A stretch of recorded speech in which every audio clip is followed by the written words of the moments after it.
औज़ुबिल्लाहि मिनश्शैतानिर्रजीम बिस्मिल्लाहिर्रहमानिर्रहीम नहमदुहु व नुसल्ली अला रसूलिहिल करीम।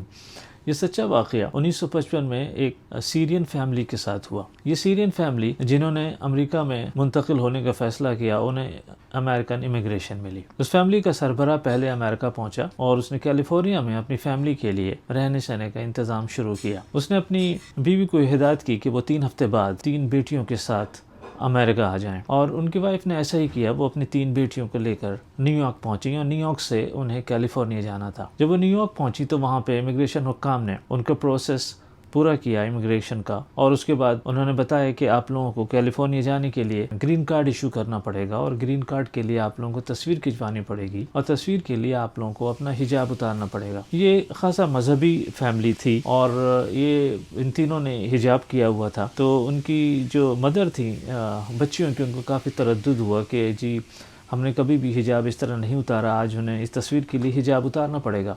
लेकिन उनकी मजबूरी थी, इसलिए कि उनके खावन जो हैं वो कैलिफोर्निया में वेट कर रहे थे और उन्होंने ये पूरा प्रोसेस पूरा करना था। तो उन्होंने ना चाहते हुए भी अपना हिजाब उतारा और ग्रीन कार्ड के लिए तस्वीर खिंचवाई। अब बारी थी दूसरी बेटी की, जो बड़ी बेटी थी। वो भी काफ़ी तरद्दुद में थी, लेकिन उसकी माँ ने उसे समझाया कि बेटी ये उनका रूल है, उनका कानून है और इसके लिए हमें ये करना पड़ेगा। उसने भी ना चाहते हुए अपना हिजाब उतारा और हिजाब के बगैर तस्वीर खिंचवाई ग्रीन कार्ड के लिए। दूसरी बेटी के साथ भी ऐसा ही हुआ।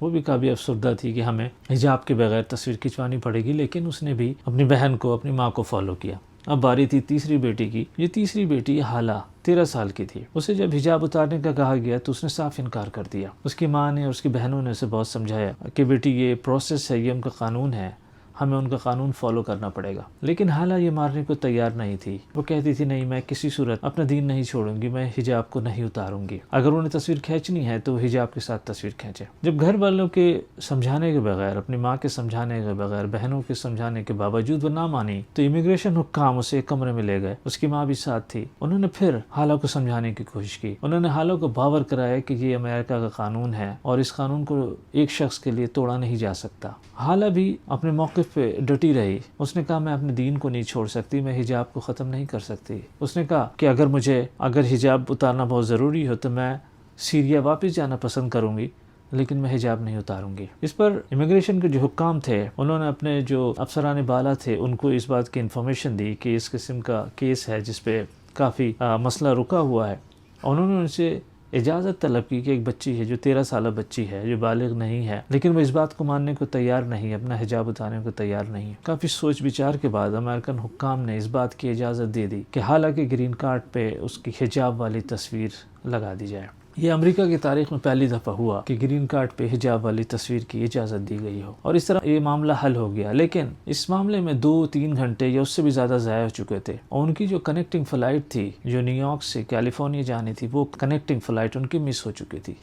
ये उनके लिए एक दूसरा बड़ा मसला आ गया। उन्होंने इमिग्रेशन हुक्काम से रिक्वेस्ट की, हमें कैलिफोर्निया जाना है, हमारे न्यूयॉर्क में हमारे रहने का कोई इंतज़ाम नहीं है, तो हमारे लिए अगली जो भी अवेलेबल फ़्लाइट है उसमें हंगामी बुनियाद पे रिक्वेस्ट की जाए और हमारा इंतज़ाम किया जाए। इमिग्रेशन हुक्काम ने उनकी रिक्वेस्ट पे गौर करते हुए उन्हें अगली फ़्लाइट जो जा रही थी न्यूयॉर्क से, उस पर उनकी बुकिंग करवा दी। लेकिन ये 1955 की बात है, और उस वक्त अमेरिकन हुक्काम या इमिग्रेशन के हुक्काम मुसलमानों के ख़िलाफ़ इतने हॉस्टाइल नहीं हुआ करते थे। वो दूसरी फ़्लाइट पकड़ के वो लोग न्यूयॉर्क से कैलिफोर्निया पहुँच गए। अच्छा, अब सामीन ये समझते होंगे कि यहाँ पर उनके मसले ख़त्म हो गए और कहानी, यह वाक़या यहाँ पर ख़त्म हो गया। लेकिन अब क्लाइमेक्स है जो अब आगे हम सुनने जा रहे हैं। जब वो लोग कैलिफोर्निया में उतरने वाले थे तो उन्हें पता चला कि वो फ़्लाइट जो उनकी मिस हुई थी वो कैलिफोर्निया पहुंची ही नहीं। वो फ़्लाइट क्रैश हो गई थी, और ये अमेरिका की तारीख का बहुत बड़ा फ़िज़ाई हादसा था जिसमें 271 अफराद अपनी जान खो बैठे थे। कि उसके बाप को चूँकि इन सारे मामलात का नहीं पता था और कैलिफोर्निया में उस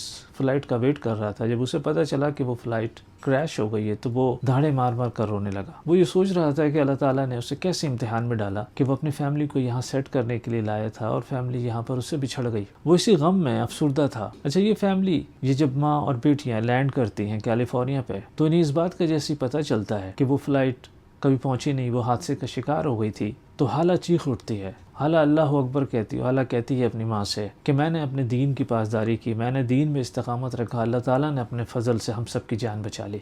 हालांकि ये कहने में बिल्कुल हक़ बजानिब थे, इसलिए कि अल्लाह ताला ख़ुद भी फरमाता है कि जो दीन पे इस्तकामत रहते हैं, दीन पर कायम रहते हैं, अल्लाह ताला उनको बचाता है। इस वाक़े को सुनने के बाद 20 लड़कियों ने हिजाब अपनाया और हिजाब पहनना शुरू कर दिया। 10 लोग मुसलमान हो गए। देखिए, जब मैंने ये वाक़या सुना तो मुझे सूरह अल तलाक़ की आयत नंबर 2 और 3 याद आई, जिसमें अल्लाह रब्बुल इज़्ज़त फरमाते हैं, इन आयत का मफ़हूम है, अल्लाह रब्बुल इज़्ज़त फरमाते हैं कि जो कोई मुझसे डरता है मैं मुश्किलात में से भी उसकी राह निकाल देता हूँ। अल्लाह ताला मज़ीद फरमाते हैं कि जो कोई मुझ पर भरोसा करता है मैं उसके लिए काफ़ी हो जाता हूँ। अल्लाह ताला फरमाते हैं कि मैं अपना काम करके रहता हूँ और मैंने हर चीज़ का अंदाज़ा किया हुआ है। इस क़िस्से में बहुत बड़ा सबक है कि हमें दीन पे कायम रहना चाहिए, इस्तिक़ामत रखनी चाहिए और अल्लाह पे भरोसा करना चाहिए। व आख़िरु दावाना अनिल हम्दुलिल्लाहि रब्बिल आलमीन।